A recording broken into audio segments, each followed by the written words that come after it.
चलिए हम आपको क्लास 12 केमिस्ट्री में ले चल रहे हैं। आज पहले एक बार पीछे सिलेबस डिस्कस कर चुके हैं, है ना। क्लास 12वीं क्लास की केमिस्ट्री का कौन सा चैप्टर फिजिकल का, कौन इनऑर्गेनिक कितने चैप्टर आपको पढ़ने हैं।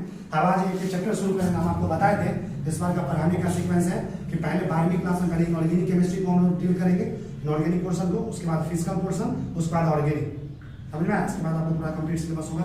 तो इनऑर्गेनिक केमिस्ट्री में आज हम एक चैप्टर शुरू करने जा रहे हैं आपको 12वीं क्लास में, क्लास 12 में। उस चैप्टर का नाम है कोऑर्डिनेशन केमिस्ट्री। क्या नाम है जी? कोऑर्डिनेशन। कई बुक में इसका अलग अलग नाम होता है, जैसे कितने बुक में आपको इसी चैप्टर का नाम लिखा रहेगा कोऑर्डिनेशन कंपाउंड्स, कई बुक में लिखा रहेगा कॉम्प्लेक्स कंपाउंड्स, लेकिन सबसे ज्यादा ये यूज रहेगा बीच वाला। सबसे फेमस नाम कौन है? Coordination compound. सबसे ज्यादा यूज होता है ये कोऑर्डिनेशन कंपाउंड। इसको हम कोऑर्डिनेशन केमिस्ट्री भी बोलते हैं, कॉम्प्लेक्स कंपाउंड भी बोलते हैं। ये ऐसा कंपाउंड है जो आप पहले नाम अभी सुन रहे हैं, पहले ही आपको दर्शन आज तक नहीं दिया होगा। केमिस्ट्री में तो हजारों लोग कंपाउंड आएगा आपको, लेकिन ये कॉम्प्लेक्स कंपाउंड आपको पहली बार लाइफ में 12वीं क्लास में ही दर्शन दे रहा है। और 2 से 3 क्लास भेजने के बाद ये सब आने लगेगा आपके सामने।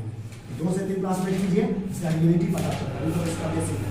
तो ये चैप्टर जो है कोऑर्डिनेशन कंपाउंड, ये काफी वेरी वेरी इंपॉर्टेंट है। ये इनऑर्गेनिक केमिस्ट्री के अंदर आता है 12th क्लास में, इसलिए इंपॉर्टेंट है कि जब आप पहली बार लाइफ में 12वीं का बोर्ड का परीक्षा दीजिएगा, चाहे SBSE बोर्ड का हो, CBSE का हो या बिहार बोर्ड का हो, कोई भी बोर्ड हो, आपको बोर्ड के एग्जाम में 5 से 6 क्वेश्चन यहाँ से आएगा।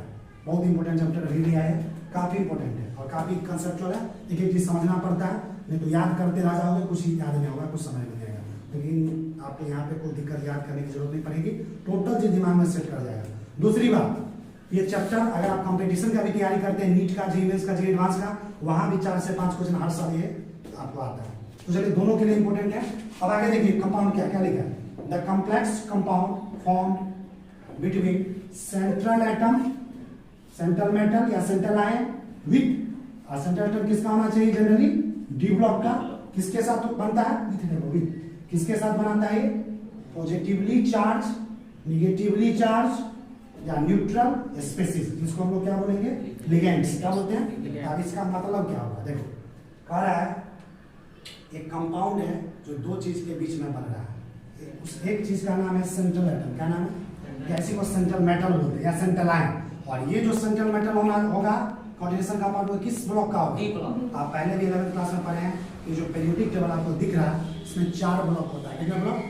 देखिए, फर्स्ट और सेकंड ग्रुप दिख रहा है, फर्स्ट और सेकंड ग्रुप। देखो ये फर्स्ट और सेकंड, देखो ध्यान दो इधर, फर्स्ट ग्रुप सेकंड ग्रुप, ये दोनों को मिला के हम लोग क्या बोलते हैं? S block. देखो ऊपर में लिखा हुआ है, तो इसका लास्ट एलिमेंट एस सबसे एलिमेंटल करता है, हम आपको गाड़ी में बता चुके। लेकिन ग्रुप नंबर 3 से लेके 12, देख रहे हैं, ये 3 से 12 बीच वाला क्या कहलाता है? देखो यहाँ पे क्या लिखा है? D block. क्या लिखा? तो इसी का जितना मेटल है ना, टोटल 40 एलिमेंट होता है। कितना इसमें? 40 का 40 धातु होता है, मेटल होता है। यही 40 रो इसमें कॉम्प्लेक्स कंपाउंड में होता है। और लास्ट वाला जो देख रहे हैं ग्रुप 13 से 18, इसको क्या बोलते हैं? P block. ये सब हम आपको पीरियोडिक टेबल में पढ़ा चुके हैं। क्या पढ़ा चुके हैं? और यहाँ ही बताएं। तो ये जो डी ब्लॉक है बीच वाला पीरियोडिक टेबल का, ग्रुप नंबर 3 से लेके 12, जिसमें 4 वो सेक्शन आता है, 3D series, 4D series, 5D series, 6D series. याद करो, बताया हुआ है 11th क्लास में। तो हर सीरीज में 10-10 एलिमेंट होगा, 40 एलिमेंट है। वही है डी ब्लॉक का सेंट्रल मेटल। इस कंपाउंड में सेंट्रल मेटल का काम कौन करेगा? डी ब्लॉक का एलिमेंट कौन करेगा? और किसके साथ ये बॉन्ड बनाएगा? लिगेंड्स के साथ। किसके साथ? और तुम दिमाग में आएगा सर ये लिगेंड्स क्या होता है, तो उस दिन आप धैर्य रखिए, आपको एक चीज बताएंगे लिगेंड्स का मतलब क्या होता है। जैसे देखिए कोऑर्डिनेशन कंपाउंड कैसा होता है, एकदम एग्जांपल समझा है। वही इधर देखो, K4, देखो इसे लिखा रहा था, देखो नहीं, इसका दर्शन अभी हम करवा देते हैं। K4 FeCN का फुल 6 ऐसे ब्रैकेट है। ये जो दिख रहा है इतना लंबा चौड़ा, इसको कहते हैं कोऑर्डिनेशन कंपाउंड। ये जो लिखा हुआ है इसको क्या बोलते हैं? इसी तरीके से कोऑर्डिनेशन कंपाउंड लिखा रहता है। अब इसको एक एक चीज को तोड़ तोड़ के समझना, इसमें कैसा कैसा क्वेश्चन आता है, कैसे आप बनाइए। देखिए जिसमें ये देखिए, ये जो लिखा है ना K4, क्या लिखा हुआ? इसका नाम है पोटासियम। क्या नाम है? धातु है। क्या है? देखिए हम क्या बोले, सेंट्रल एटम जो बोले ना, सेंट्रल एटम यही है। सेंट्रल एटम ये बीच में जो आता है, इससे सब जुड़ा रहता है। बीच में जो आता है उसको कहते हैं सेंट्रल एटम। अब जैसे यहाँ पे सेंट्रल एटम कौन है? आयरन। कौन है? आयरन। देखो किस ग्रुप का है? देखो आयरन ग्रुप नंबर 8 में आता है। देखो ना आयरन ग्रुप नंबर 8 में आता है। देखो यहाँ दिख रहा है, ये किसका है? डी ब्लॉक का। किसका है जी? हम क्या बोले, सेंट्रल मेटल हमेशा किसका होगा? डी ब्लॉक का। किसका होगा? और जो लिगेंड्स कौन है? ये लिगेंड्स है। ये CN क्या कहलाता है? साइनाइड। क्या कहलाता है? क्या दो साइनाइड है? 6 क्या है? ये साइनाइड किसके साथ जुड़ा हुआ है? आयरन के साथ। किसके साथ? आयरन क्या है? इस कंपाउंड में आयरन क्या है? Central metal. क्या है? इस कंपाउंड में आयरन क्या है? Central metal. ये साइनाइड क्या है? समझा? तो ये जो कंपाउंड है इसमें आयरन क्या कहलाता है? Central metal. क्या कहलाता है? साइनाइड क्या कहलाता है? लिगेंड्स। क्या कहलाता है?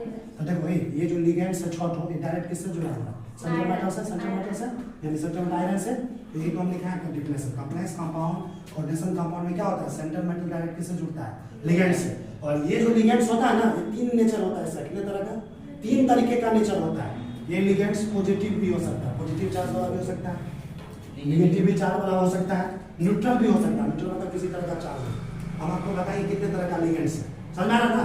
तो यही कहलाता है कोऑर्डिनेशन कंपाउंड। बस इसको समझाएंगे। अब देखो यहाँ पे एक टर्म लिखा हुआ है क्या करें? जब दो या दो से ज्यादा साल्ट को एक साथ मिक्स करते हैं और क्रिस्टलाइज करते हैं। क्या करते हैं? क्रिस्टलाइज करने का मतलब हुआ है दो साल्ट को आपस में मिलाना। उसके बाद जो नया चीज जो बनेगा उसी को क्या बोलेंगे? एडिशन करना। जैसे एग्जांपल लेंगे, एक साल्ट ले लिए सोडियम सल्फेट। क्या लिए? Sodium sulphate. दूसरा साल्ट क्या लिए? Aluminium sulphate. इसमें कुछ पानी ले लिए, डाल दिए, इसको आपस में मिला रहे हैं, क्रिस्टलाइज कर रहे हैं। प्रोसेस होता है, इसको बोलते हैं क्रिस्टलाइजेशन। क्रिस्टलाइजेशन करवा रहे हैं, उसके बाद एक नया कंपाउंड दोनों के क्रिस्टलाइजेशन से मिला, वो कंपाउंड ये है। क्या मिला कंपाउंड? Na2SO4 * Na2SO4 का होल प्राइस इनटू 2 समझे? इसी को बोलते हैं एडिशन कंपाउंड। क्या बोलते हैं? ये जो नया कंपाउंड बना इसको क्या बोलेंगे? Addition compound. क्या बोलेंगे? ये ऐसे को बोलते हैं मॉलिक्यूलर कंपाउंड। समझना? देखिए एक और एग्जांपल, एक साल्ट ले लिए KCl जिसको बोलते हैं पोटेशियम साइनाइड, दूसरा साल्ट ले लिए AgCl जिसको बोलते हैं सिल्वर साइनाइड। दोनों आपस में क्रिस्टलाइज कर एक नया कंपाउंड बना जिसका क्या नाम है? KCl * AgCl। दोनों मिलने के बाद यही फिर क्या कहलाएगा? Addition compound. क्या होगा? Addition compound. ये भी एडिशन कंपाउंड, ये भी एडिशन कंपाउंड। समझ आ रहा है? ये डिफिनेशन है इसका, जो भी परिभाषा लिखा है। अब देखो ये जो एडिशन कंपाउंड है मॉलिक्यूलर कंपाउंड, उसको दो भाग में बांटा गया। कितने भाग में? दो भाग में। पहला जो भाग है इसका पहला कहलाता है डबल साल्ट। क्या कहलाता है? Double salt. दूसरा क्या कहलाता है? कोऑर्डिनेशन कंपाउंड और कॉम्प्लेक्स कंपाउंड, जिसका स्टडी हमको पूरा इस चैप्टर में करना है। करने का मतलब एडिशन कंपाउंड का दो पार्ट होता है। कितना पार्ट? दो पार्ट। एक को कहते हैं डबल साल्ट, दूसरे को क्या कहते हैं? कोऑर्डिनेशन कंपाउंड और कॉम्प्लेक्स कंपाउंड। इस चैप्टर का नाम क्या है? Coordination compound. इसी कंपाउंड के बारे में जनरली हम स्टडी करेंगे इस चैप्टर में। पहले हम जानेंगे कि डबल साल्ट क्या होता है और फिर हम डिस्कस करेंगे कोऑर्डिनेशन कंपाउंड क्या होता है। तो इसके आगे की कहानी हम आपको नेक्स्ट क्लास में डिस्कस करेंगे। हमारा आज का वीडियो लेक्चर कैसा लगा? वीडियो अच्छा लगा तो लाइक कीजिए, सब्सक्राइब कीजिए, लोगों को भी शेयर कीजिए।